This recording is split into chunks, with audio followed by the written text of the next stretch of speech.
তারা খুঁজে খুঁজে সেখানে সাহায্য করছে, উদ্ধার অভিযানে উদ্ধার করে নিয়ে এসে আশ্রয় কেন্দ্রে উঠিয়ে দিচ্ছে, আবার একই সাথে যেখানে প্রয়োজন সেখানে ত্রাণ বা খাদ্য পৌঁছে দিচ্ছে।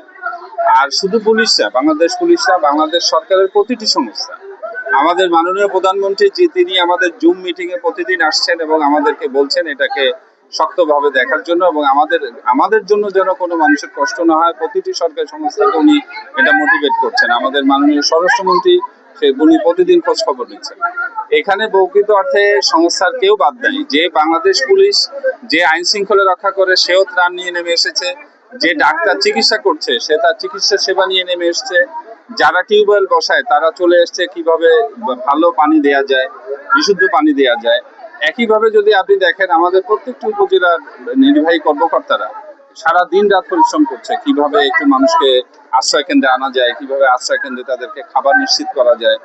একইভাবে আপনি দেখেন বিজিবি, আমাদের এখানে যত সরকারি সংস্থা কেউ বসে নেই। এমনকি আমি যদি আপনাদের সাংবাদিকদের কথা বলি, আপনাদেরও কিন্তু কদিন ঘুম খাওয়া কিছুই নেই। আপনারাও ছুটে বেড়াচ্ছেন কোথায় মানুষ ত্রাণ দরকার, কোথায় তাদের পানি আবদ্ধতা, কোথায় আপনাদের কি র্যাকিংস আছে, আপনারা এই নিউজগুলো তুলে ধরছেন। পরে কিন্তু আমরা অনেক কিছু জানতে পারছি যে এখানে এটা করা প্রয়োজন। এরপরে কিন্তু আমরা সেখানে দৌড়ে যাচ্ছি, সেগুলো কিন্তু আমরা করছি। লক্ষাধিক অভ্যস্ত মানুষ এবং বন্যার্থ মানুষের ভাগে দেখা যাচ্ছে অনেক সময়, যেমন এই গেল মাসে বর্তমানে কয়েকদিন আগে দেখলাম যে ৯২,০০০ পিস ইয়াবা উদ্ধার করা হয়েছে। এই বন্যাকে ইস্যু করে অনেক অপরাধ কার্যক্রম পরিচালিত হচ্ছে। এই বিষয়টা নিয়ে আসলে পুলিশ কতটুকু কার্যক্রম পরিচালনা করবে? বন্যাকে সামনে রেখে অপরাধ বাড়ে। শুধু বন্যা না, যে কোনো প্রাকৃতিক দুর্যোগে দেখবেন ঘর ডাকাতি, দোকান ডাকাতি এ ধরনের শুরু হয়। ঠিক একইভাবে এই সুযোগে যে ইয়াবা পাচার বাড়বে না এ কথা বলা যাচ্ছে না। কিন্তু আমরা পুলিশ যেমন একইভাবে ত্রাণ এবং কার্যক্রম নিয়ে ব্যস্ত, বিশেষ করে আপনি জানেন চকরিয়া, পেকুয়া, সদর এই থানাগুলোতে বেশি জলাবদ্ধতা বোধে তারা হয়তো ব্যস্ত।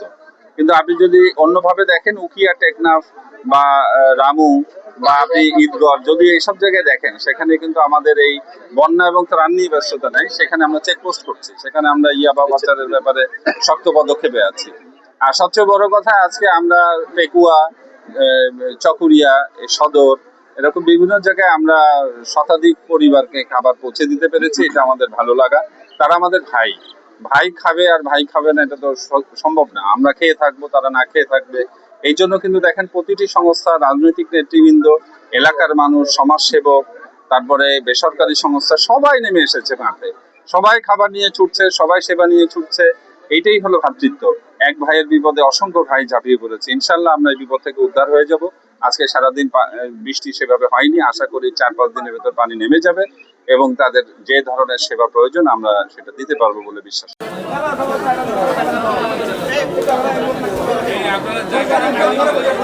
আমরা ৩ সেকেন্ড